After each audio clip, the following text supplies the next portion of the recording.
এই দুনিয়ার মানুষ দুটি নিয়ামতের ব্যাপারে ধোঁকায় পড়ে আছে। এক, সুস্থতা; দুই, আল ফারাগু, সময়।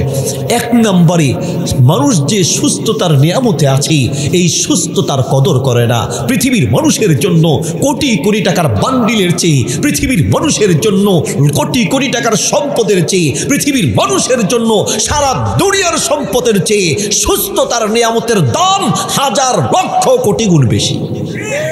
সুস্থতা যে কত বড় নিয়ামত তখন বুঝবেন, তখন যখন আপনি অসুস্থ হবেন। আমি এই জন্য মাঝে মাঝে বলি, হসপিটালে যাবেন, হসপিটালে রোগীদেরকে দেখতে যাবেন।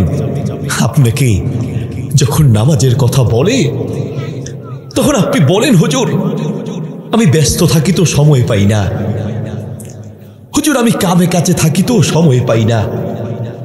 আপনি বলছেন আমি সময় পাই না। ভাই, সময় পাবেন। এখন সময় পাচ্ছেন না তো সময় পাবেন।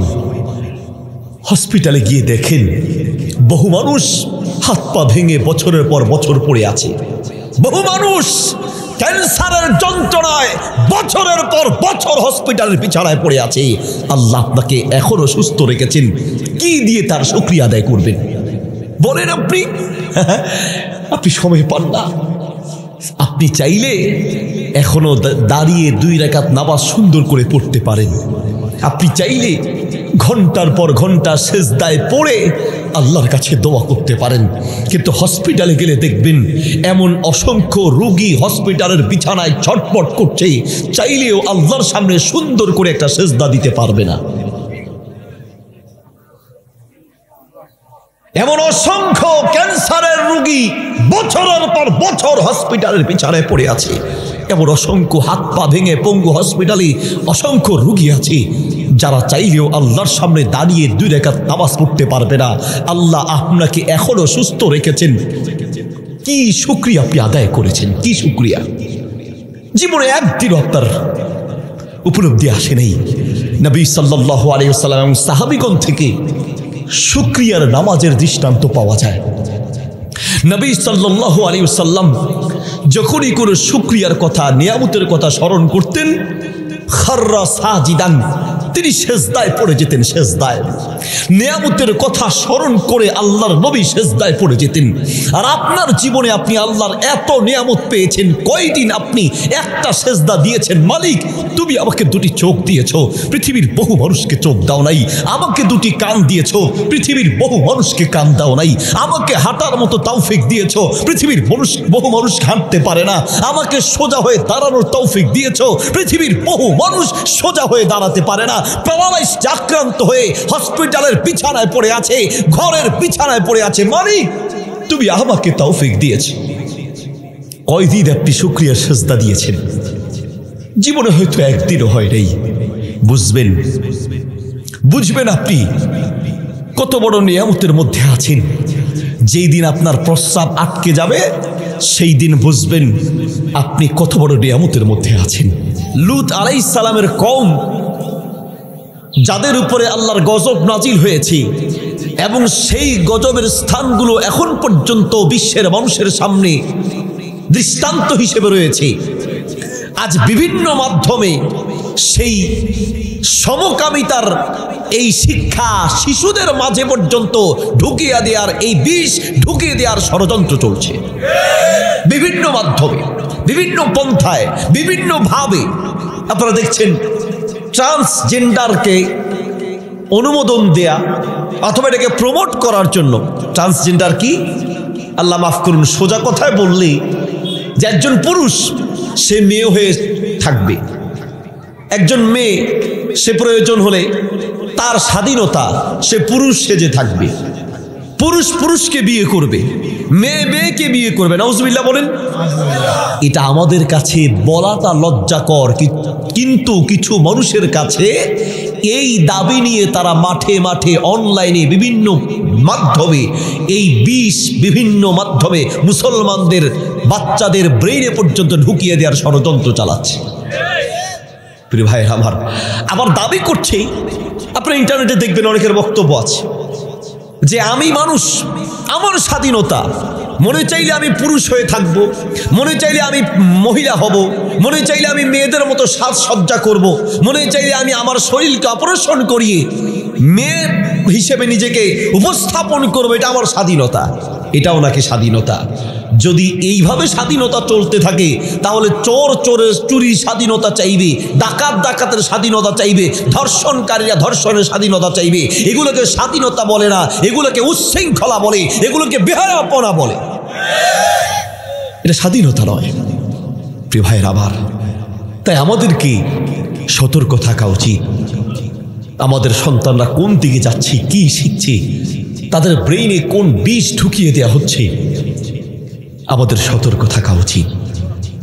অনেকে আবার ট্রান্সজেন্ডার এটাকে মনে করেন যে মানে হিজড়া হিসেবে মনে করে থাকেন। হিজড়া বা তৃতীয় লিঙ্গ যেটা, এটা হচ্ছে আল্লাহ তাআলার সৃষ্টি। সে চাইলেই তার চাল চলনের সৃষ্টিগত মাঝে সৃষ্টিগতভাবে পরিবর্তন। আর এটা হচ্ছে তৃতীয় লিঙ্গ বা আমরা যাদেরকে হিজড়া বলি। যারা ট্রান্সজেন্ডারের দাবিদার তারা বলতে চাচ্ছেন যে নিজে স্বেচ্ছায়, সে সৃষ্টিগতভাবে নয়, নিজেকে এমনি পরিবর্তন করবে। মনে চাইলে সে শাড়ি পরবে, মনে চাইলে প্যান্ট পরবে, মনে চাইলে শার্ট পরবে, মনে চাইলে গেঞ্জি গায়ে দিবে। নবী সাল্লাল্লাহু আলাইহি ওয়াসাল্লামের স্পষ্ট ভাষা, হাদিস মুসলিমে আছে, হাদিস মুস্তাদে আহমদে আছে, হাদিস মিশকাতে আছে। আল্লাহ নবী সাল্লাল্লাহু আলাইহি ওয়াসাল্লাম লানত করেছেন, লাহান আল্লাহর গজব পড়বে আল মুতাশাব্বিহিনা মিনার রিজালি বিন নিসা। যেই সমস্ত পুরুষ মহিলার সাদৃশ্য গ্রহণ করবে এদের উপরে আল্লাহর গজব পড়বে। আল মুতাশাব্বিহাত মিনান নিসাই বির রিজাল, যেই সকল মহিলারা পুরুষের সাজসজ্জা বা পুরুষের সাদৃশ্য ইচ্ছাকৃত গ্রহণ করবে এদের উপরে আল্লাহর গজব পড়বে। কোনো মুসলমান এই সব কর্মকাণ্ডকে সমর্থন করতে পারে না। প্রিয় ভাইয়ের আমার, আমরা আমাদের ইসলামের শিক্ষাগুলোর পাশাপাশি আমাদের সন্তানরা কোনো ভুল পথে যাচ্ছে কিনা, ভ্রান্ত পথে যাচ্ছে কিনা, তারা ধ্বংসের পথে পা বাড়াচ্ছে কিনা সেদিকে লক্ষ্য রাখতে হবে। আল্লাহ তাআলা আমাদেরকে বোঝার তৌফিক দান করুন।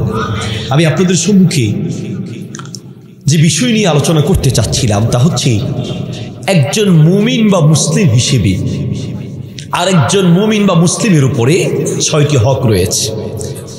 6টি হক রয়েছে। আমি খুব অল্প সময়ে কথাগুলো বলে শেষ করব। 9:30 পর্যন্ত ইনশাল্লাহ হয়তো আলোচনা করব, বা আমার পরের আলোচক আসা আগ পর্যন্ত হয়তো 5-10 মিনিট এদিক সেদিক হতে পারে।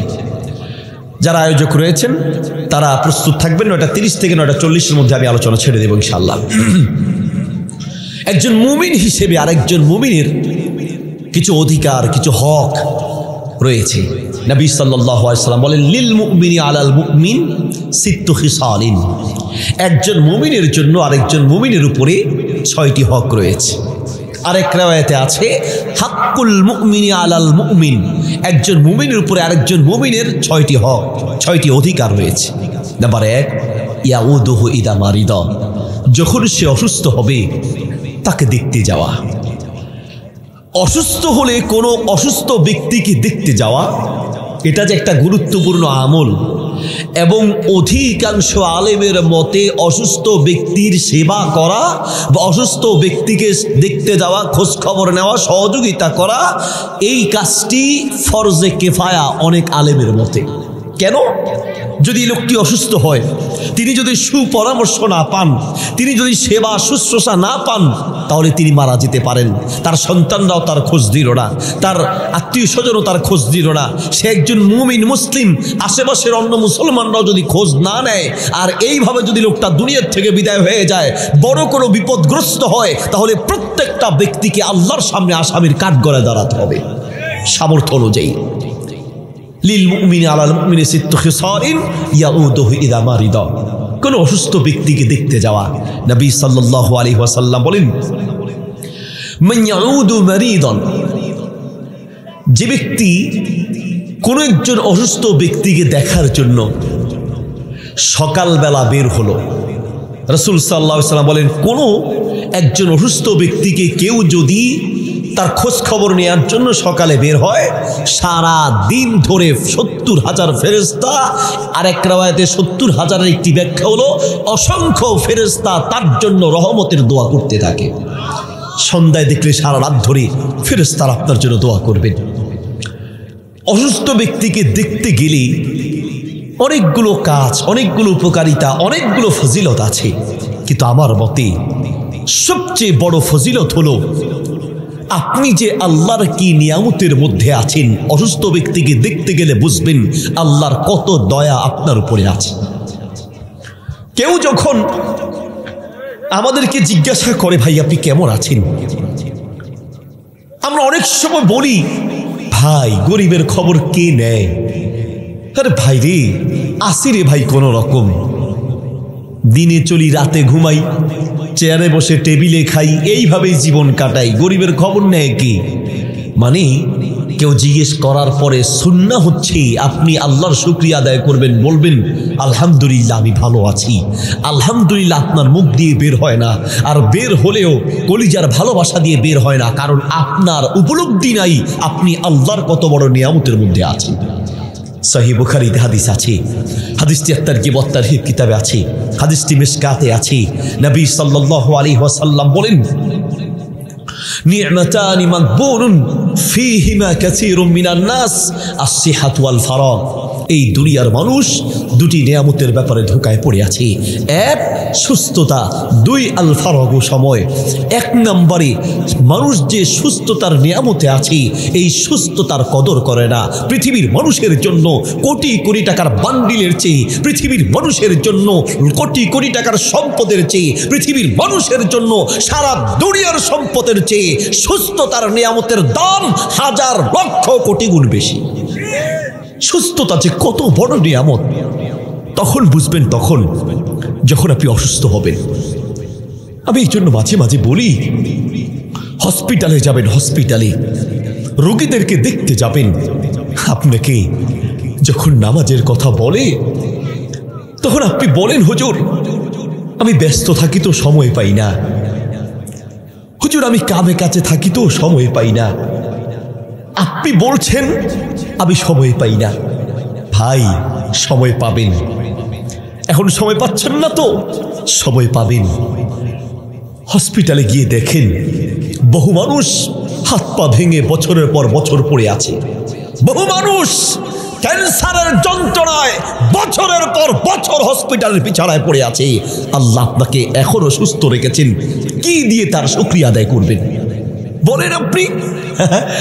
আপনি সময় পান না। আপনি চাইলে এখনো দাঁড়িয়ে 2 রাকাত নামাজ সুন্দর করে পড়তে পারেন। আপনি চাইলে ঘন্টার পর ঘন্টা সেজদায় পড়ে আল্লাহর কাছে দোয়া করতে পারেন।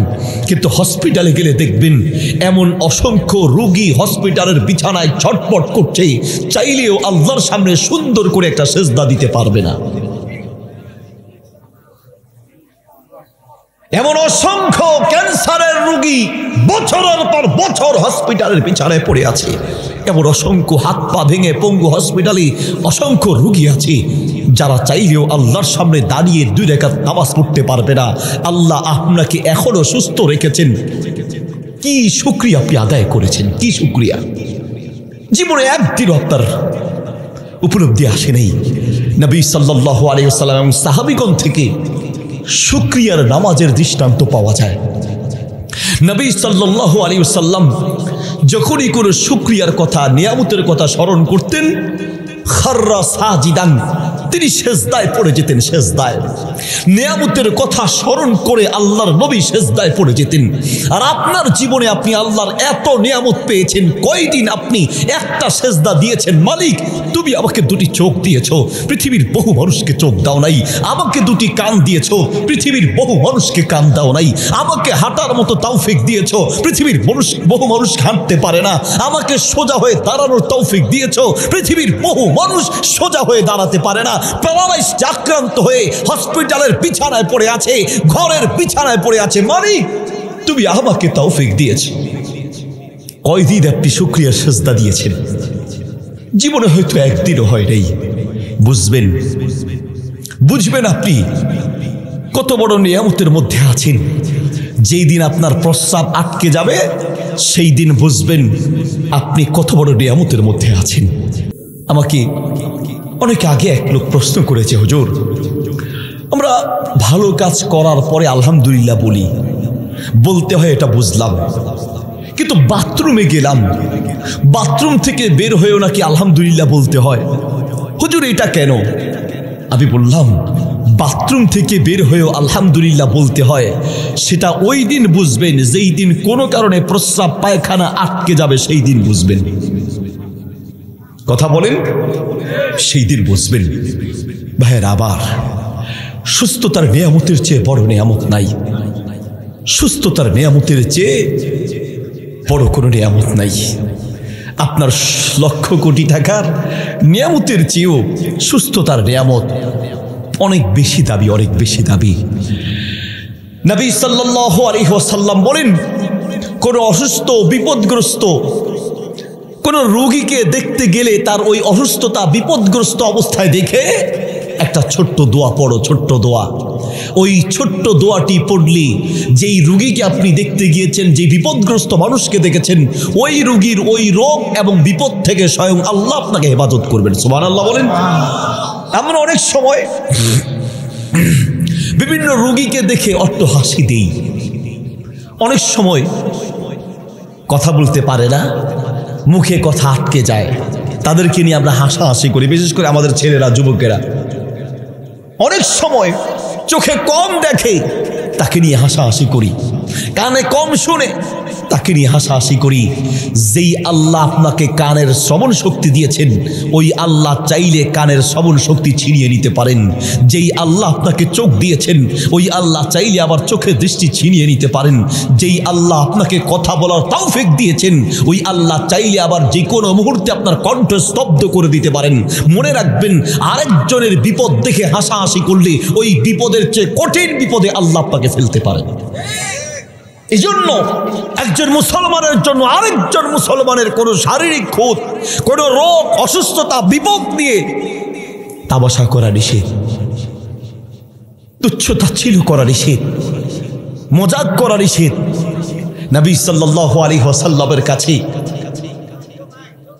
গিয়ে আল্লাহর নবীর সামনে গিয়ে বললেন, ইয়া রাসূলুল্লাহ, আপনার স্ত্রী সফিয়া তানি কাসীরাতান কাদা ওয়া কাদা তানি কাসীরাতান, আপনার বিবি সফিয়া সে তো একটু খাটো মেয়ে, খাটো খাটো বিয়ে করেছেন, মেয়েটা খাটো, শুধু খাটো বলেছেন। আল্লাহ রাসূল সাল্লাল্লাহু আলাইহি ওয়াসাল্লাম এত রাগ করলেন, আল্লাহ নবী রাগ করে বললেন, লাউ মুজিজাত মুজিজা বিহাল বাহরু, শোনো, তুমি আরেকজনকে খাটো বলে এত মারাত্মক কথা বলেছ, তোমার এই কথাকে যদি সমুদ্রের পানিতে নিক্ষেপ করা হয়, সমুদ্রের পানির রং পাল্টে যাবে, তুমি বড় মারাত্মক কথা বলেছ। শুধু কি বলেছে? খাটো। আর আমরা নোয়াখালীর মানুষ, একটু লম্বা হলে তারে আমরা চেতাই, তিরস্কার করি, লম্বুইয়া, মুলিবাস। খাটো হলে বাইকটা, কানে কম শুনলে বড়া, চোখে কম দেখলে আন্দাইয়া, ঠিক না? এইভাবে কানা, কানাইয়া, কানাও তো সুন্দর কেউ বলে না, কানাইয়া বলে। লাল হলে কয় লাইল্লা, কালো হলে তাও দোষ কয় কাইল্লা। মানে বিভিন্নভাবে আমরা তিরস্কার করি, তুচ্ছ তাচ্ছিল্য করি। আলিয়াযুবিল্লাহ, আলিয়াযুবিল্লাহ, নাউযুবিল্লাহি মিন যালিক। কোনো মানুষকে নিয়ে তুচ্ছ তাচ্ছিল্য করা, তিরস্কার করা একটা কবিরা গুনাহ, ছোট্টখাটো গুনাহ নয়, এটা মহামারাত্মক অপরাধ। মনে রাখবেন,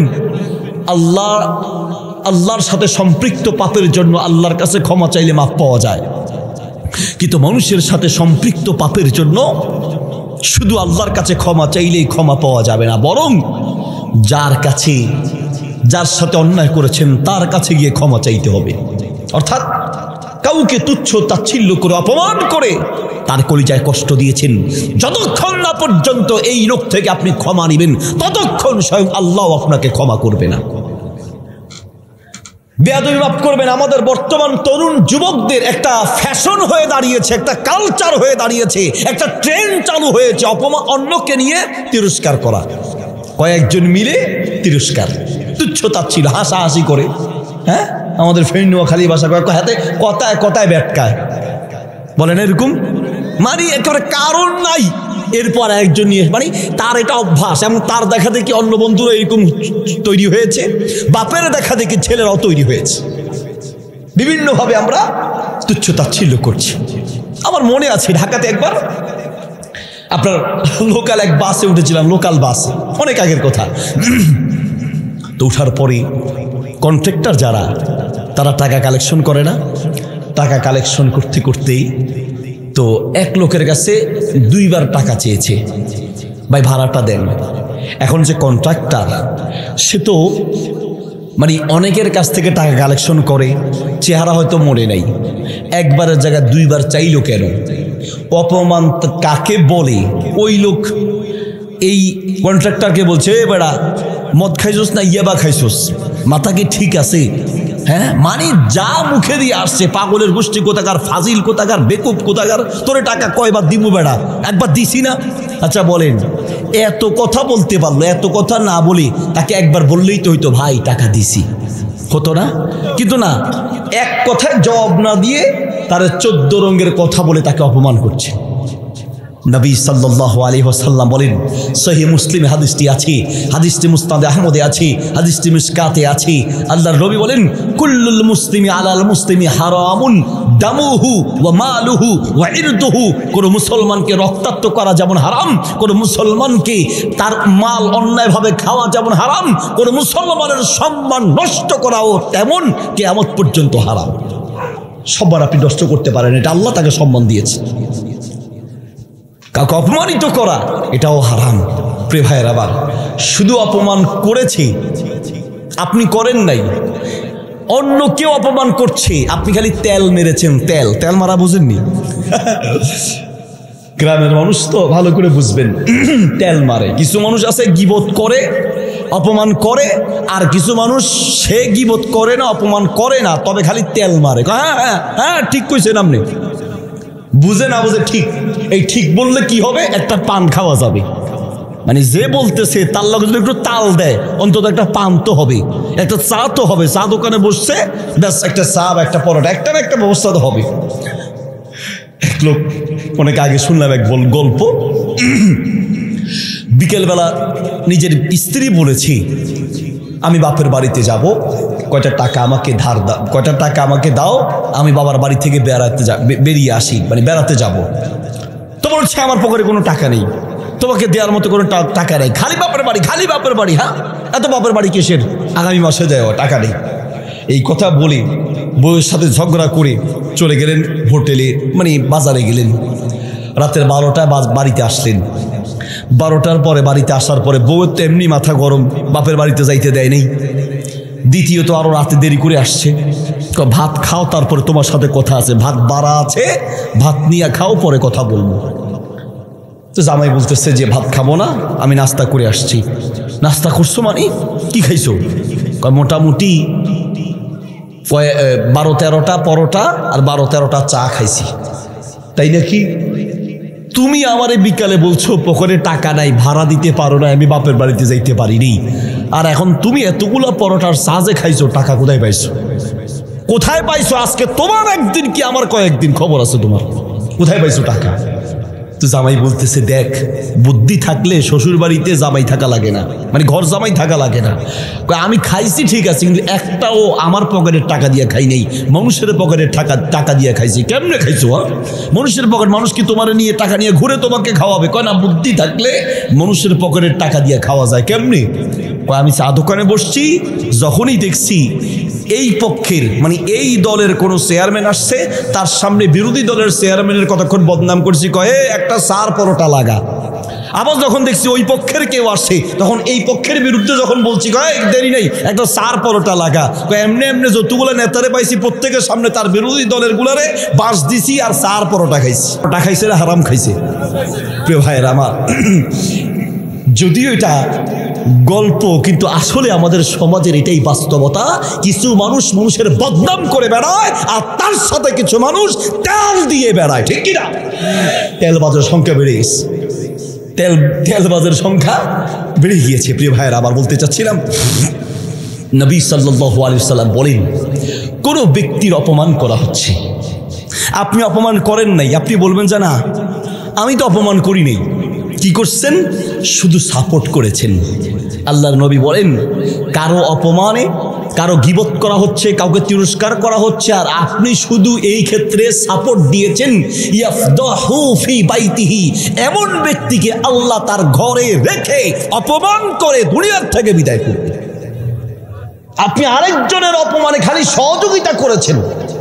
কথা মনে বোঝাতে পারি নাই ভাই, জানি না আমি কোন ভাষায় বললে আমার কথাগুলো আপনার কলিজায় ঢুকবে। এটা সামাজিক রোগ, বিশেষ করে আকাইম্মা মানুষের রোগ হলো এটা বেশি। দেখবেন চা দোকানগুলো এখন ফতোয়া বোর্ড হয়েছে, ঠিক না? ফতোয়া বোর্ড, যারা মুফতি বা ফতোয়া দেন, ইফতা পড়েছেন, সুবহানাল্লাহ, এক একটা ফতোয়ার উসুল শিখতে গিয়ে মাথার ঘাম পায়ে পড়েছে, মাথার ঘাম পায়ে। আপনারা যে দেখেন এই যে নিত্য নতুন বিষয়ে শেখ আহমদুল্লাহ হাফিজাহুল্লাহ, আপনারা ইন্টারনেটে পেয়ে যান, মাশাআল্লাহ এই বিষয়ে কি সুন্দর তিনি বক্তব্য দিয়েছেন, কি সুন্দর ফতোয়া দিয়েছেন। মানে নিত্য নতুন প্রায় বিষয়ে আলহামদুলিল্লাহ তিনি ফতোয়া দেন। ব্যাংকিং বলেন, আপনার বিকাশ সংক্রান্ত বলেন, ইত্যাদি না আধুনিক যত প্রশ্ন আছে আপনি দেখবেন। পাকিস্তানের আল্লামা তকি উসমানী হাফিজাহুল্লাহ, তিনি যেমন একেবারে নিত্য নতুন ব্যাংকিং ইত্যাদি বিষয়ে আপনার ফতোয়া দেন, এবং খুব দালিল ভিত্তিক দালিলিক ফতোয়া দেন, এবং বিশ্বের অন্যান্য মানুষেরা, অন্যান্য আলেমরা এবং বিভিন্ন তরিকার আলেমরা পর্যন্ত পাকিস্তানের আল্লামা তকি উসমানী হাফিজাহুল্লাহ তাকে অনুসরণ করেন, ঠিক না? আমাদের দেশের আলহামদুলিল্লাহ শেখ আহমদুল্লাহ হাফিজাহুল্লাহ দেখা যায় মানে নিত্য নতুন অনেক বিষয়ে ফতোয়া দেন। তো আমরা অনেক সময় সাধারণ মানুষ বলে যে মাশাআল্লাহ, আপনারা হয়তো মনে করেন যে দেখছেন কিভাবে ফতোয়া দিয়ে দিল, আপনার হয়তো মনে হতে পারে যে ফতোয়াটা নতুন বিষয়ে শুনছেন সাথে সাথে ফতোয়া দিয়েছেন। না না, এক একটা এইরকম অত্যাধুনিক মাসালাগুলো উদ্ঘাটন করতে গিয়ে, ফতোয়া দিতে গিয়ে দিনের পরে দিন, সপ্তাহের পরে সপ্তাহ, কোনোটা মাসের পরে মাস গবেষণা করতে হয়েছে, মাসের পরে মাস। আমরা যারা ইফতা পরীক্ষা দিয়েছি, এক একটা মাসালা ঘন্টার পর ঘন্টা গবেষণা করে তারপরে ফতোয়া দিয়েছি। আর মাশাআল্লাহ আমাদের চা দোকানগুলোতে মুফতির অভাব নেই। সবচেয়ে বেশি মুফতি পাওয়া যায় গ্রামের চা দোকানগুলোতে, ঠিক না? এক এক ফতোয়া যে দেয় কয়েক মন ওজন হবে, আমরা বলতে গিয়ে কয়েক শতবার ভাবি। আর আপনারা মাশাআল্লাহ মুখে দিয়ে আসতে দেরি, ফতোয়া দিতে দেরি নেই। আর ইন্টারনেট, ফেসবুক তো এখন ফতোয়ার মানে উচ্চতর গবেষণা কেন্দ্র হয়ে দাঁড়িয়েছে। যে যেমনি পারে, পারুক বা না পারুক, সমানে দেদারসে ফতোয়া দিয়ে যাচ্ছে। প্রিয় ভাইরা আমার, কোনো একটা ফতোয়া কথা বলার আগে চিন্তা ভাবনা করে বলতে হবে। চা দোকানগুলোতে বসলে উল্টাপাল্টা ফতোয়া শোনা যায়, আরেকটা শোনা যায় অমুক এই করেছে, তমুক ওই করেছে, কে কি করেছে, শুধু মানুষের বদনাম আর মানুষের বদনাম। ভাই আমার, বলতে চাচ্ছিলাম আরেকজনের পিছনে না লেগে, হাদিসে এসেছে নবী সাল্লাল্লাহু আলাইহি ওয়াসাল্লাম, লা তাদাবারু, কেউ কারো পিছনে লেগো না, নিজেকে নিয়ে ভাবো, নিজেকে, অন্যকে অপমান করতে যেও না, নিজেকে নিয়ে ভাবো। নবী সাল্লাল্লাহু আলাইহি ওয়াসাল্লাম শিখিয়েছেন, কোনো বিপদগ্রস্ত অসুস্থ মানুষকে দেখলে ছোট্ট একটা দোয়া তুমি পড়ো, তাকে নিয়ে তিরস্কার আর পাগলামি নয়, তাকে নিয়ে হাসাহাসি নয়, বরং তুমি আল্লাহর শুকরিয়া আদায় করো। আলহামদুলিল্লাহিল্লাযী আফানি মিম্মা বতালাকা বিহি ওয়া ফাদ্দালানি আলা কাসীরিম মিম্মান খালাকা তাফদীলা। এই ছোট্ট দোয়াটা পড়ো, ওই রোগ আর বিপদ থেকে স্বয়ং আল্লাহ তোমাকে হেফাজত করবে। সুবহানাল্লাহ। এই দোয়াটা ওই যে নুরানি, আল্লাহ রহম করুন কারি বিলায়েত সাহেব রাহিমাহুল্লাহ, তিনি যে নুরানি একটা শিক্ষা ব্যবস্থা বাংলাদেশে চালু করার কারণে আলহামদুলিল্লাহ ঘরে ঘরে এই দোয়াগুলো পৌঁছে গিয়েছে। আমাদের নুরানি মাদ্রাসার ছোট ছোট বাচ্চাদেরকেও আপনি জিজ্ঞেস করলে পারবেন, ছোট ছোট বাচ্চাদেরকে জিজ্ঞেস করলে পারবেন, আমাদের মাদ্রাসা যেগুলো তো আছে আশেপাশে জিজ্ঞেস করলে পারবেন, আমাদের মাদ্রাসায় যে ছাত্র আপনাদের এলাকা আছে, আবিদ, আহাদ, সাইফুল, এগুলো আমাদের ছাত্র আলহামদুলিল্লাহ। এই ছোট ছোট বাচ্চাদেরকে জিজ্ঞেস করলে দোয়াগুলো পাওয়া যায়। কিন্তু আলহামদুলিল্লাহ এখানে মাস্টার্স পাস, ডিগ্রি পাস, এরকম অনেক উচ্চশিক্ষিত মানুষও আছেন, কিন্তু যেই দোয়াগুলো আপনাকে দুনিয়ার বিপদ থেকে বাঁচাবে এই দোয়াগুলো পর্যন্ত শিখতে পারিনি। এর চেয়ে আফসুস, এর চেয়ে দুর্ভাগ্য, এর চেয়ে হতভাগা আর কি হতে পারে? আপনি যেই সন্তান জন্ম দিয়েছেন ওই সন্তানটাকে মাস্টার্স পাস করালেন, লক্ষ লক্ষ টাকা ঢেলে তাকে ডাক্তার, ইঞ্জিনিয়ার, বড় বড় অফিসার বানালেন, কিন্তু আপনার মৃত্যুর পরে দোয়া করার জন্য সে হুজুর খুঁজে নিজে দুই হাত তুলে দোয়া করতে পারে না, জানাজার নামাজটা পড়াতে পারে না। এর চেয়ে আফসোস আর কি হতে পারে? বলেন আপনি আফসোস কি হতে পারে? এর চেয়ে অবাক হওয়ার বিষয় আর কি হতে পারে যে আমার টাকায় যেই কলিজার টুকরাটাকে মানুষ করলাম, যার পিছনে পুরো জীবনটা শেষ করলাম, সেই আবার কলিজার টুকরা আমার জন্য দোয়া করতে পারে না। হুজুরের কাছে দোয়া চায়, হুজুরের কাছে দোয়া চায়, আমি তা নিষেধ করছি না, আলেমদের কাছে দোয়া চাইতেই পারে, চাওয়া উচিত।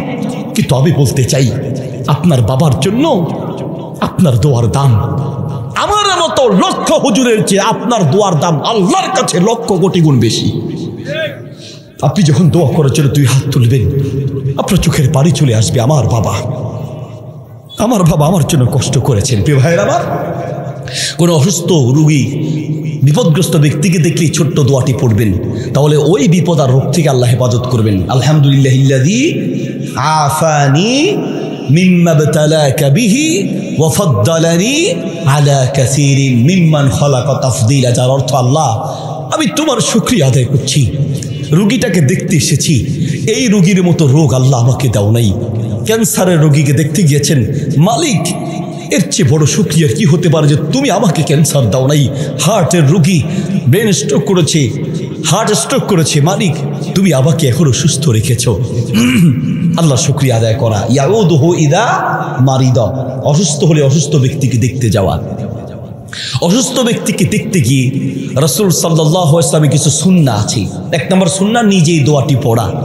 আলহামদুলিল্লাহিল্লাযী আফানি মিম্মা ইবতালাকা বিহি ওয়া ফাদ্দালানি আলা কাসীরিন মিম্মান খালাকা তাফদীলা, এই দোয়াটি পড়বেন। 2 নম্বর হচ্ছে পারলে রোগীর কপালে হাত দিয়ে অথবা রোগীর হাতে হাত দিয়ে দোয়াটা পড়বেন, যদি হাত দেয়া বৈধ হয়, জায়েজ হয়। এখন এই সুযোগে আবার দেবর যদি গিয়ে বলে যে আমি তার ভাবি অসুস্থ হয়েছে, ভাবির কপালে হাত দিয়ে একটু দোয়াটা পড়ে আস।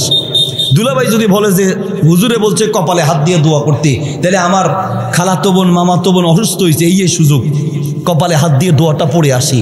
না, আপনার জন্য বৈধ হতে হবে। ওই লুঙ্গি খুলে পাগড়ি বাঁধা যাবে না। পাগড়ির ফজিলত আছে, সেটা ভিন্ন জিনিস, কিন্তু তাই বলে লুঙ্গি খোলা যাবে না। পর্দা করা ফরজ, পর্দার বিধান লঙ্ঘন করে আপনি সুন্নতের উপরে আমল করা যাবে না। যদি কপালে হাত দেয়া যায়, বৈধ হয়, মানে পুরুষের জন্য, অথবা মাহারাম কেউ হলে কপালে হাত, অথবা কপালে হাত দেয়া নিষেধ হলে ডাক্তার নিষেধ করছে, বা সম্ভব না হলে হাতে হাত, অথবা যদি হাতেও হাত দেয়া না যায়, কপালেও হাত দেয়া না যায়, তাহলে সেই ক্ষেত্রে আপনি একটু দূরে দাঁড়িয়ে 7 বার একটি দোয়া পড়বেন।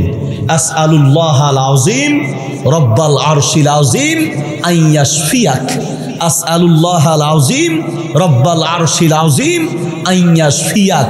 এই দোয়াটা 7 বার পড়লে মৃত্যু ছাড়া যেই কোনো রোগ আল্লাহ কমিয়ে দিবেন। সুবহানাল্লাহ। নিজের মা বাবা অসুস্থ হলেও মাঝে মাঝে কপালে হাত দিয়ে দোয়াটা পড়তে পারেন।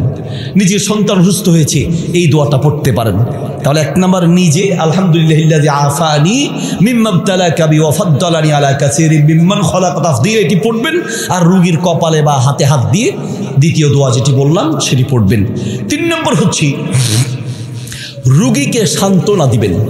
লা বাসা তাহুর, ইনশাআল্লাহ রাসূল সাল্লাল্লাহু আলাইহি ওয়াসাল্লাম শিখিয়েছেন, তাকে সান্ত্বনা দিবেন, না কোনো সমস্যা নেই, ঠিক হয়ে যাবে ইনশাআল্লাহ, তোমার গুনাহ মাপ চলছে। জ্বর হয়েছে, জ্বরে গুনাহ মাপ হয়, অসুস্থ হয়েছে, অসুস্থের মাধ্যমে গুনাহ মাপ হয়, সম্মান বাড়ায়, টেনশন নাই, ঠিক হয়ে যাবা, ভালো হয়ে যাবা। মানসিকভাবে তাকে একটু সান্ত্বনা দিবেন, উৎসাহ দিবেন। আর আমরা কি করি? ভাই রে ভাই, তোর যে রোগ হইছে রে ভাই, এই রোগে আমার দাদা দুনিয়ার থেকে শেষ। আরে ভাই, কি রোগ তোরে আল্লাহ দিল, এই রোগে আমার চাচা গেছে, আমাদের বাড়ির পিছনের ওই যে অমুক হেনজা মিয়া, উনিও তো দুনিয়ার থেকে এইভাবেই গেছে এই রোগে। এটা শোনার পরে রোগী কি আসে না গেছে? রোগী নোয়াখালীর ভাষায় বলে কয় মরারে মারে। তো এটা তো মরারে আধা মরা বানানোর বুদ্ধি। আমাদের তো মানে পণ্ডিতির শেষ নাই, মানে ঘরে ঘরে এখন ডাক্তার। আমার মনে আছে জন্ডিস হয়েছিল একবার, জন্ডিস হওয়ার পরে আমি বুঝলাম যে আমার ফ্যামিলিতে এত ডাক্তার আছে, এটা আগে জানা ছিল না। আমার আশেপাশে যে এত ডাক্তার আছে, এটা আমার আগে জানা ছিল না। ডাক্তার কাকে বলে? হুজুর আপনার জন্ডিস আর আপনি বসে আছেন, তাড়াতাড়ি হুজুর চুন পরা আনেন, চুন পরা খান, এই খান সেই খান, ডাব পরা, চুন ঝাড়া, মানে ঝাড়ুর ঝাড়া, কত ঝাড়া যে আছে। আপনার জন্ডিস হয়েছে, বলবেন ডাক্তারের কাছে যেতে, পরামর্শ করতে, রক্ত পরীক্ষা ইত্যাদি। বিভিন্ন কারণে জন্ডিস হতে পারে না, এগুলো সব বাদ দিয়া ওই যে আপনার আমাদের দিয়ে জাইল্লাবাড়ি একটা আছে, জাইল্লাবাড়িতে এক হিন্দু তিনি ঝাড়ায়, যে ওখানে গিয়ে ঝাড়াইয়া কত মানুষ ভালো হয়ে গেছে। আপনি দেখছেন ভালো হইতে কোন শুনছি, ওই তারেজি গেলেও শুনছি, সবাই খালি শুনছে। এই হলো আমাদের বাস্তবতা। কিছু জন্ডিস আছে ঔষধ লাগে না, যেমন আমার জন্ডিস হয়েছে আলহামদুলিল্লাহ ঔষধ লাগে নাই, খালি রেস্টে ছিলাম, এমনি আলহামদুলিল্লাহ আল্লাহ তাআলা ভালো করে দিয়েছেন। তো রোগীকে পরামর্শ দিবেন। আমার বাবার একবার পা ভেঙে গিয়েছিল, এবার একজনে কয় আরে মানে কি ডাক্তার আপনি দেখালেন, হয় নাই, আপনি চাঁদপুর যান। আবার আরেকটা এসে কয় চাঁদপুর যায়, এটা বোকাস বোকাস বোকাস, লক্ষ্মীপুর যান। আবার লক্ষ্মীপুর এটা কয় খাসারাত যান। মানে একজন এক দিকে, কেউ রামগতি পাঠায়, কেউ চাঁদপুর পাঠায়, কেউ লক্ষ্মীপুরে পাঠায়। এইদিকে রুগীকে যদি আপনি এত পরামর্শ দেন তাহলে রুগীর 12টা বেজে যাবে। যদি কোনো বিষয়ে পরামর্শ আপনার দিতেই হয় তাহলে রোগীর পরিবারের লোকদেরকে দিবেন, রোগীকে আপনি সান্ত্বনা দিবেন। হ্যাঁ, কখনো কখনো রোগীকে বলা যায় তার রোগের ভয়াবহতা দেখে। যেমন আমার এক আত্মীয়, তো ওনাকে বারবার নামাজের জন্য এবং বিভিন্ন উপদেশ দেওয়ার চেষ্টা করি, কিন্তু উপদেশ, হেদায়েতের মালিক তো আল্লাহ, কার মুখ দিয়ে কখন কার হেদায়েত হয়ে যায় এটা আল্লাহ সুবহানাহু ওয়া তাআলা ছাড়া আর কেউ জানেন না। তো যেহেতু জীবনের শেষ পর্যায়ে, ক্যান্সারের পর্যায়ে আছেন, ক্যান্সার একবার 4th স্টেজের মধ্যে আছেন, তা আমি ডাক্তারকে বলে দিলাম যে ওনাকে নিয়ে আসবো, শেষ মুহূর্ত, এখনো সে ঠিকমতো নামাজ পড়ে না, তাকে বলবেন যে এই রোগে মানুষ মারা যেতে পারে, অনেক মানুষ মারা যায়, কাজেই আল্লাহ চাইলে বাঁচাতে পারেন, আপনি একটু বুঝাবেন। তো দেখা যায় কখনো কখনো আমাদের ওয়াজের চেয়ে ডাক্তারের ওয়াজে কাজ বেশি হয়, ঠিক কিনা? আমাদের এক শিশু ডাক্তার আছে, আমার এক বন্ধু, তো আমরা যত ওয়াজ করি তার চেয়ে ওই ডাক্তার সাহেবের ওয়াজে দেখি বেশি কাজ হয়। বাচ্চা নিয়ে আসছে অসুস্থ, আমরা যে বলি ভাই বাচ্চার সাথে লোহা রেখা লাভ নাই, ম্যাচ রেখে লাভ নাই, লোহা ম্যাচ এইসব তাগি এগুলো বাচ্চাদের রোগ কমাতে পারে না। আল্লাহ ছাড়া পৃথিবীর কোনো লোহা, কোনো তাগি, কোনো সুতা, কোনো ম্যাচ বাচ্চার বিপদ দিতেও পারে না, নিতেও পারে না, ঠিক কিনা? বাচ্চা একটা জন্মগ্রহণ করলেই বাচ্চার সাথে ম্যাচ রাখে না, লোহা রাখে, তাগি রাখে, ইত্যাদি রাখে। তো ডাক্তার সাহেবকে দেখলাম যে ওনার আপনার টেবিলের পাশে মাশাআল্লাহ অনেকগুলো সুতা, কালো সুতা, ওই যে তাগি আছে না, তাগি কাটা আছে, এবং বিভিন্ন ম্যাচ রাখা আছে, রসুন রাখা আছে। তা বলে এগুলো কি? আমাকে দেখাচ্ছে, কয়ে দেখেন এগুলো দেখছেন তো কি এগুলা? বলছে ওই যে বাচ্চারা আসে, আমি তো শিশু ডাক্তার, প্রায় বাচ্চার সাথে এগুলো থাকে, তা আমি বললে সাথে সাথে কেটে দিয়ে যায়, আর আমিও কেটে রাখি যেন একটু সওয়াবের অধিকারী হতে পারি।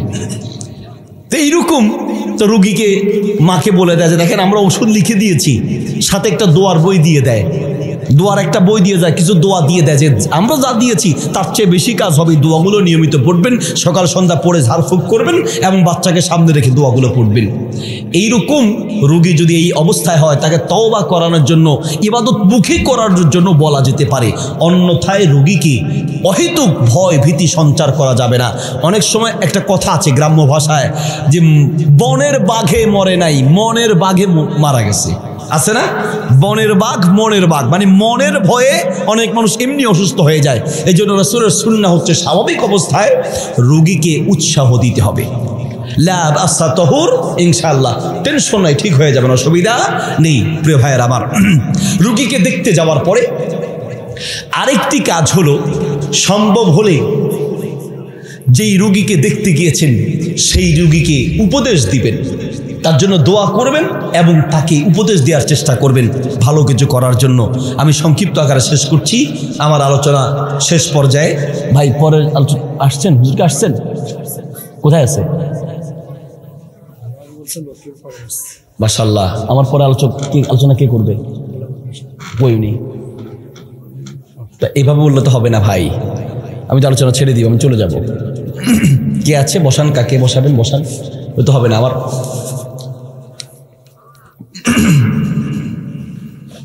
যে এরপরে একজনকে ব্যবস্থা করেন। প্রিয় ভাইয়ের আমার, নবী সাল্লাল্লাহু আলাইহি ওয়াসাল্লাম 6টি হকের কথা বলেছেন। 1 নম্বর হক বললাম, লিল মুমিনি আলাল মুমিনি সিত্তু খিসালিন ইয়াউদুহু ইদা মারিদা। কেউ যদি অসুস্থ হয় তাকে দেখতে যাবেন, আল্লাহর রহমত পাবেন, ফেরেশতারা আপনার জন্য দোয়া করবে। রাজি আছি ইনশাআল্লাহ? তাহলে খালি আত্মীয় নাকি যে কোনো মুসলমান? খালি খুঁজে খুঁজে পয়সাওয়ালা যদি হয় তো তারা দেখতে যায়, কারণ সুস্থ হওয়ার পরে সে আমার সহযোগিতা করবে। মেম্বার, চেয়ারম্যান, দলের লোক, তরিকার লোক, নিজের লোক, রক্তের আত্মীয়, বড় লোক, পয়সাওয়ালা, এগুলো দেখে দেখে নয়। ইমানদার মুসলমান যেই অসুস্থ হবে তৌফিক থাকলে তার খোঁজ খবর নেবেন, দেখতে যাবেন। নাম্বার 2, ওয়ায়াশহাদুহু ইদা মাতা। নবী সাল্লাল্লাহু আলাইহি ওয়াসাল্লাম বলেন, সে যখন মারা যাবে তখন তার জানাজায় উপস্থিত হওয়া, তার কাফন দাফনের ব্যবস্থা করা, তার জানাজার ব্যবস্থা করা এবং তার কবরের মাটি খুঁড়ে কবরের ব্যবস্থা করা, তার জানাজায় উপস্থিত হওয়া, গোসলে উপস্থিত হওয়া, এইভাবে কোনো মৃত ব্যক্তির জানাজায় উপস্থিত হওয়া, তার মৃত্যুর পরে তার কাছে উপস্থিত হওয়া। 3 নম্বর হচ্ছে ওয়ায়াশহাদু ইদা মাতা ওয়ায়ুসাল্লিমু আলাইহি ইদা লাকিয়াহু। যখন কোনো মুসলমানের সাথে সাক্ষাৎ হবে তাকে সালাম দেওয়া। সালাম দেওয়ার দায়িত্ব কার? আমাদের দেশে সালাম দেওয়ার দায়িত্ব হলো সব হুজুরদের। ইমাম সাহেব সালাম দেয় নাই তো সভাপতি, সেক্রেটারি, কেশিয়ার একটা আরেকটারে কয় হুজুর এরা দেখছেন কত বড় বেয়াদ্দব, সালাম দিল না। আবার ছোটরা সালাম না দিলে দেখছে এই ফোলাটা কত বেয়াদব। বিশেষ করে মাদ্রাসায় যদি পড়ে তো তার দোষটা একটু বেশি। মাদ্রাসায় দিছি, দেখছেন সালাম দিল না। হুজুরের সালাম দেওয়া উচিত, মাদ্রাসার ছাত্রের সালাম দেওয়া উচিত, আর আপনার শুধু সালাম নেওয়া উচিত। এরকম কোনো মাসালা আছে? ওয়ায়ুসাল্লিমু আলাইহি ইদা লাকিয়াহু। প্রত্যেকটা মুমিন, নবী সাল্লাল্লাহু আলাইহি ওয়াসাল্লামের বড় গুণ ছিল, কেউ আল্লাহর নবীকে সালাম দিতে পারতেন না, সবার আগে এগিয়ে গিয়ে তিনি সালাম দিতেন। যে ব্যক্তি প্রথমে সালাম দিতে পারে ওই ব্যক্তি অহংকার থেকে মুক্ত থাকার প্রমাণ। অহংকার জেনে এটা প্রমাণ হচ্ছে আপনি সালাম দেন। রিকশার ড্রাইভার, দিন মজুর, ছোট বড় কোনো ভেদাভেদ নেই, যেই কাউকে আপনি সালাম দিবেন, যে আগে সালাম দিবে সে হলো অহংকার থেকে মুক্ত এবং তার ফজিলত হচ্ছে বেশি। সালাম দিবেন। সালাম কেমনে দিবেন? সালাম দেওয়ার পদ্ধতি হচ্ছে আসসালামু আলাইকুম অথবা আসসালামু আলাইকুম ওয়া রাহমাতুল্লাহ অথবা আসসালামু আলাইকুম ওয়া রাহমাতুল্লাহি ওয়া বারাকাতুহু। আমাদের বড় বড় খেলোয়াড়, বড় বড় নায়ক, বড় বড় এমপি, মাশাআল্লাহ, সালাম দিলে মনে করে সালাম দিল না, গালি দিল, বুঝার উপায় নেই। কারণ সালাম আলাইকুম, যদি সালাম আলাইকুম বলে, সাম মানে মৃত্যু, তো সালাম আলাইকুম মানে তুমি মরো, তোমার উপরে আল্লাহর গজব পড়ুক, বদদোয়া করছে। সালাম মানে হলো এক প্রকারের দোয়া। আবার কেউ কেউ আছে আলেম ওলামা দেখলে মাশাআল্লাহ সালাম দেয়, মুরব্বীদেরকে সালাম দেয়, আর দূরের মানুষদেরকে সালাম দেয়, কিন্তু নিজের ঘরে সালাম দেয় না, মা বাপকে সালাম দেয় না। হুজুর শরম লাগে, মা বাপকে সালাম দিতে শরম লাগে। যেই সন্তানের মা বাপকে সালাম দিতে শরম লাগে ওটা সন্তান নামের কলঙ্ক। কারণ সালাম মানে দোয়া, সালাম মানে দোয়া। আর আপনার দোয়া পাওয়ার সবচেয়ে বড় অধিকার, সবচেয়ে বড় হকদার, সবচেয়ে বড় উপযুক্ত হচ্ছে আপনার মা বাবা। সবচেয়ে বেশি দোয়া করতে হবে নিজের মা আর বাবার জন্য। আমরা ওয়াজ করি, এখানে যারা বসেছেন যদি প্রশ্ন করি, আজকে সারাদিন আপনার মা বাবার জন্য কয়বার দোয়া করেছেন? রব্বির হামহুমা কামা রব্বায়ানি সগীরা। অন্তত এই দোয়া তো পারেন। মা বাবার জন্য আর কোনো দোয়া পারেন বা না পারেন, এই দোয়া তো পারেন। আজকে সারাদিনে কয়বার বলেছেন? বলবেন হুজুর একবারও বলি নেই। গত এক সপ্তাহে কয়বার বলেছেন? বলবেন হুজুর একবারও বলি নেই। গত এক মাসে কয়বার বলেছেন? বলবেন হুজুর একবারও বলি নেই। হয়তো এমন সন্তান আছে গত এক বছরে একবারও মা বাবার জন্য দোয়া করার মতো তৌফিক হয় নাই, ওটা সন্তান নামের কলঙ্ক। কি সন্তান আপনি? আপনার মা বাবার জন্য আপনার মুখ থেকে দোয়া বের হয় না? আর বাপ, আপনারও বোঝা উচিত, যেই সন্তানটা দুনিয়ায় থাকতে আপনার জন্য দোয়া করে না, ও মৃত্যুর পরে আপনার জন্য দোয়া করবে। আপনি খালি মরতে দেরি, মাটিতে দাফন করতে দেরি হবে না। আবার কোন কোন সন্তান মরতে দেরি, জায়গার হিসাব নিয়ে বসতে দেরি করবে না। ঢাকাতে আপনারা দেখেছেন অনেকেই, বাড্ডায় বাড়ি ছিল, নরসিংদীতে বাড়ি, এক ব্যাংকার ঢাকা বাড্ডাতেও বাড়ি করেছেন। এই লোক মারা যাওয়ার পরে তার লাশটাকে বিল্ডিংয়ের, নিজের বিল্ডিংয়ের নিচে গ্যারেজে রেখে ছেলেমেয়েরা একসাথে বসে ঝগড়া করছে, কে কয় তালা নিবে, কোন নাম্বার তলাটা কার হবে, কোন নাম্বার তালাটা কার হবে। তারপরে হচ্ছে নরসিংদীর বাড়িটা কে নিবে, ঢাকার বাড়িটা কে নিবে, কোনটা কে নিবে, এই নিয়ে দ্বন্দ্ব করতে করতে ওই ব্যাংকার যিনি কোটি কোটি টাকার মালিক তাকে 3 দিন পর্যন্ত লাশটাকে বাড়ির গ্যারেজে রেখে দিয়েছে। তার নিজের টাকা দিয়ে দাফনের ব্যবস্থা আর কাফনের ব্যবস্থা হয় নাই। এলাকার লোকেরা চাঁদা তুলে কাফনের কাপড় কিনে তারপরে তার দাফন আর কাফনের ব্যবস্থা করেছে। এমন সন্তান দুনিয়া রেখে যাচ্ছেন যে সন্তানটা দুনিয়ায় থাকতে আপনার জন্য, জীবিত থাকতে দোয়া করে না, মরার পরে তো কোনোদিন কবরের কাছে গিয়ে খবরও নিবে না। কোনোদিন আপনার জন্য মরার পরে যে দুনিয়ায় জীবিত থাকতে আপনার মায়া বুঝে না, ভালোবাসা বুঝে না, মরার পরে জীবনে কোনোদিন কবরের কাছে গিয়ে আপনার জন্য দোয়া করবে না। প্রিয় ভাইয়ের আবার যে সন্তান বলে আপনাকে এখনই সালাম দিচ্ছে না, সালাম মানে দোয়া। এই দুনিয়ার সবচেয়ে বড় একটি দোয়া হচ্ছে সালাম। আসসালামু আলাইকুম মানে কি, আপনার উপর শান্তি বর্ষিত হোক, আপনার জন্য দোয়া করছে। মা বাবার জন্য দোয়া করা উচিত। ঘরে ঢুকতে শরম লাগে, বউরে কেমনে সালাম দেয়, ঘরে কেমনে সালাম দেয়। অথচ আল্লাহর নবী সাল্লাল্লাহু আলাইহি সাল্লাম বলেন, দাখালা বাইতাহু বিসালামিন ফাহুয়া দামিনুন আলাল্লাহ। যে ব্যক্তি ঘরে ঢোকার সময় সালাম দিয়ে ঘরে প্রবেশ করবে, যতক্ষণ ঘরে থাকবে ততক্ষণ আল্লাহর নিরাপত্তার মধ্যে থাকবে। ঘরে আপনার বিপদ হতে পারে, ঘরে আপনার মৃত্যু হতে পারে। আমরা মনে করি বাহিরে বিপদ, ঘরেও বিপদ হতে পারে। ঘরের ছাদ ভেঙে মানুষ মারা যাচ্ছে, ফ্যান ছিঁড়ে মানুষ মারা যাচ্ছে, গ্যাসের সিলিন্ডার বাস্ট হয়ে মানুষ মারা যাচ্ছে, হয় না? এমন হয় যে সিলিন্ডার বাস্ট হয়েছে, ব্যাস একসাথে ঘরে যা ছিল সব একসাথে শেষ। কত রঙের বিপদ। ডাকাত ঢুকেছে ডাকাতি করতে, কিন্তু কোনো কারণে কথা 2 রকম হয়েছে। অথবা ডাকাত তো এগুলো দেখতে মানুষ হলেও পশুর চেয়ে নিকৃষ্ট, এক কোপ দিয়েছে, শেষ, আপনার ঘরেই মৃত্যু হচ্ছে, হয় না? এরকম ঘরেও বিপদ আছে। আল্লাহ সুবহানাহু ওয়া তাআলা, আল্লাহ নবী সাল্লাল্লাহু আলাইহি সাল্লাম বলেন, ওয়া দামিনু আলাল্লাহ, সে আল্লাহর নিরাপত্তার মধ্যে থাকবে। আল্লাহ সুবহানাহু ওয়া তাআলা আপনাকে বিপদ থেকে বাঁচাবেন। ঘরে ঘরে জিনের রোগী, ঘরে ঘরে ব্ল্যাক ম্যাজিকের রোগী, অনেকগুলো দোয়া আমরা বলি। এর মধ্যে সুন্নাহসম্মত দোয়া আমলগুলো যদি আমরা নিয়মিত করি, ইনশাআল্লাহ আখিরাতের নিরাপত্তা তো আছেই, দুনিয়ার নিরাপত্তাও আছে। কাজেই আমরা প্রত্যেকে সালাম দিব। বড় ছোটকে দিতে পারে, ছোট বড়কে দিতে পারে, স্বামী স্ত্রীকে দিতে পারে, স্ত্রী স্বামীকে দিতে পারে, মা বাবা সন্তানকে দিতে পারে, সন্তান মা বাবাকে দিতে পারে। সালামের প্রচার প্রসার করা উচিত। নবী সাল্লাল্লাহু আলাইহি ওয়াসাল্লাম বলেন,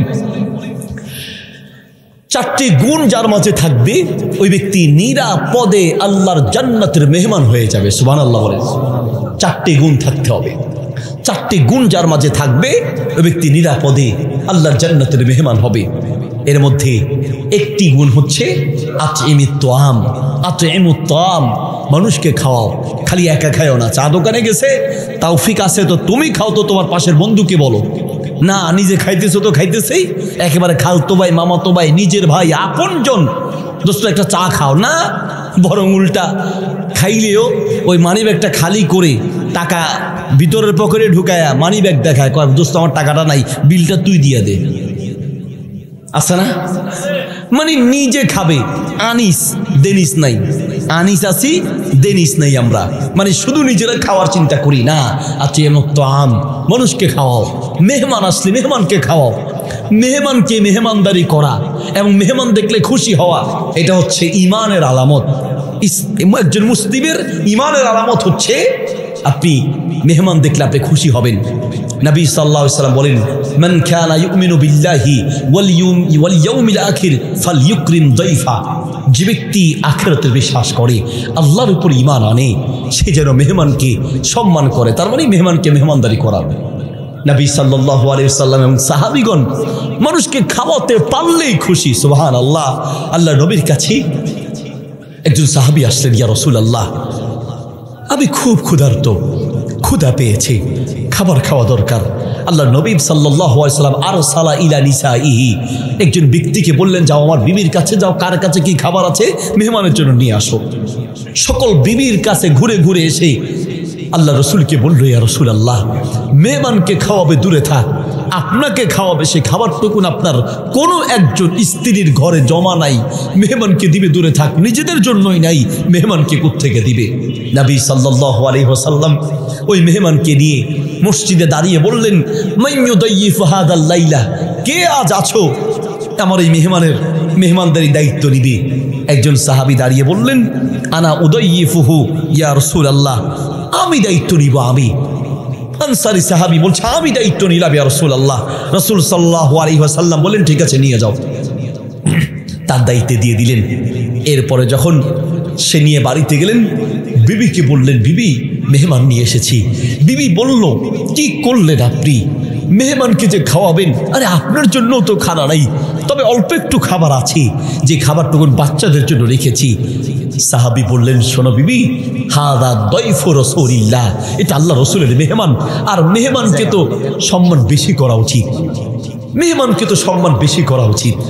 কাজেই বিবি একটা কাজ করো, তুমি বাচ্চাদেরকে ঘুম পাড়িয়ে দাও, আর খাবার যতটুকুন আছে এই খাবারটুকুন মেহমানের সামনে দিও, মেহমান খাবে, তুমি খাওয়ার দরকার নাই, আমিও খাবো না, আর বাচ্চারাও না খেয়ে থাকুক, অসুবিধা নেই, আল্লাহ খুশি হবেন, আল্লাহ খুশি হবেন। বিবি বলছে, আচ্ছা ঠিক আছে। খাবারটুকু রেডি করে স্বামীর সামনে দিয়েছে। স্বামী গিয়ে আস্তে করে বলছে, শোনো, আমি আর মেহমান যখন খানা শুরু করব, আতফি ইসরাজা, বাতিটা বন্ধ করে দিও। কেন স্বামী? শোনো বিবি, বাতি বন্ধ করে দিলে আমি শুধু খাবারের উপরে হাত নাড়াবো, আমি যদি না খাই তাহলে মেহমান মনে কষ্ট পাবে, আমাকে খাওয়াতে চাইবে, আর আমি যদি খাই, খাবার যেহেতু কম, মেহমান কম পাবে, কষ্ট হবে। বিবি মেহমানকে কষ্ট দিব না, কষ্ট আমরা করব। এইভাবে বাতি বন্ধ করে দিয়ে সারা রাত নিজে না খেয়ে, বিবিকে না দিয়ে, সন্তানকে না দিয়ে মেহমানকে খাওয়ালেন। সকালে আল্লাহর নবীর কাছে গেলেন, নবী সাল্লাল্লাহু আলাইহি ওয়াসাল্লাম তাকে দেখে বুকে জড়িয়ে ধরে বললেন, শোনো সাহাবী, রাতে তুমি এমন কোন আমল করেছো তোমার উপরে আল্লাহ খুশি হয়ে তোমার পক্ষে কোরআনের আয়াত নাজিল করেছে? আল্লাহু আকবার।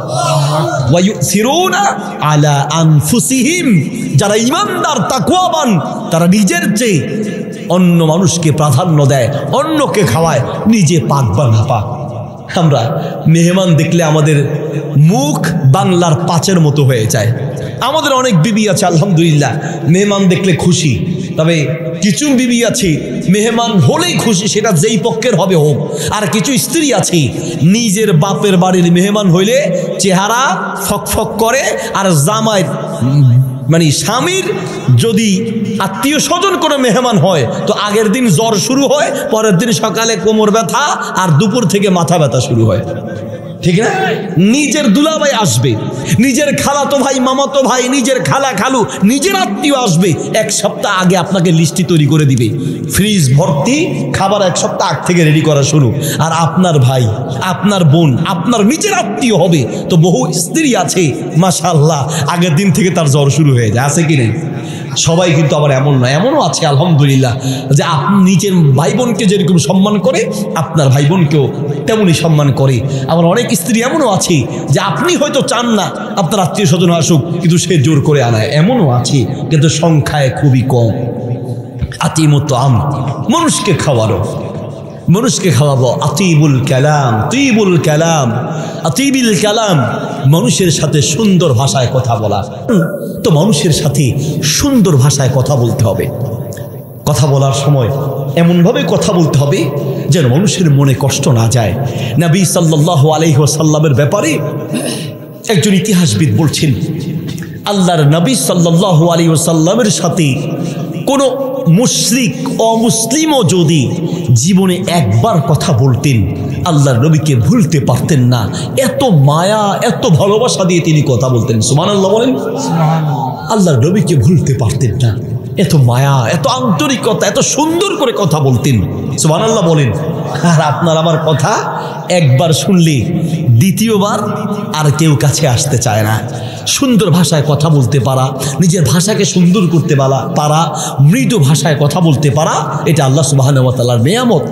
কিছু ভাষা আছে যেগুলো মানুষ মনে কষ্ট নেয়, সেগুলো থেকে দূরে রাখতে হবে। আমরা তুই তুকারি করে কথা বলি, আপনার চেয়ে একটু টাকা ইনকাম কম করে, এই জন্য আপনি তার সাথে কথায় কথায় তুই। হ্যাঁ বন্ধু মাইন্ড করে না, নিজের মানুষ, সেটা ভিন্ন কথা। কিন্তু কিছু তুই শব্দের অর্থ মানে ও আপনার চেয়ে বেতন কম পায়, কিছু তুই মানি ও আপনার চেয়ে সম্মানিত কম, এটা আপনি বুঝাইতে চান। কাহিতে আমি তুই করি কই বলে না, মানে তুই করি বলি মানে কি, মানে ও আমার চেয়ে নিম্নমানের, এটা বোঝাতে চাই না। এমন শব্দে কথা বলা উচিত যেই শব্দের কারণে মানুষ মনে কষ্ট যেন না যায়। আর এগুলো ভাই শিক্ষা নিতে হয়। পারলে নিজের বন্ধু, আত্মীয় স্বজন বা নিজের কাছের মানুষকে বলবেন, ভাই আমি কি এমন কোনো কথা আমার মুখ দিয়ে আসে যেই কথার কারণে অন্য মানুষ কষ্ট পায়, এগুলো কি আমাকে বলো। নিজের মুখকে হেফাজত করতে হবে। আল্লাহ তাআলা আমাদেরকে তৌফিক দান করুন। এরপরে সালাম দেয়া, বেশি বেশি সালামের আফসুস সালাম, সালামের প্রচার করা। নিরাপদে জান্নাতে যেতে চান তো সালামের প্রচার প্রসার করবেন, বেশি বেশি সালাম দিবেন। রাস্তাঘাটে হাটে মাঠে যেখানে পারেন বেশি বেশি সালাম দিবেন। মানুষকে দেখলেই সালাম দিবেন, যেই হোক সালাম বেশি দেয়া। মোবাইলটা ধরেই আগে বলবেন আসসালামু আলাইকুম, ঘরে ঢুকার আগেই বলবেন আসসালামু আলাইকুম। পারলে ঘরের দরজায় লিখে দিতে পারেন সালাম দিয়ে প্রবেশ করুন। এতে করে কি হবে, সালাম দেওয়ার কথা মনে উঠবে। সালামের প্রচার প্রসার করতে হবে। পারলে বিভিন্ন জায়গায় সালামের ফজিলতগুলো লিখে সালামের প্রচার প্রসার করতে পারেন। ফেসবুক, ইন্টারনেটে নিজের কোনো আইডি বা পেজ যদি থাকে সেখানে সালাম দেওয়ার ফজিলতগুলো উল্লেখ করে সালামের প্রচার প্রসার করতে পারেন। বিভিন্নভাবে সালামের প্রচার প্রসার করলে নিরাপদে জান্নাতে যাওয়া যায়। এরপরে নবী সাল্লাল্লাহু আলাইহি ওয়াসাল্লাম 4 নম্বর আমল বলেছেন, ওয়াসাল্লু বিল্লাইল ওয়ান নাসু নিয়াম।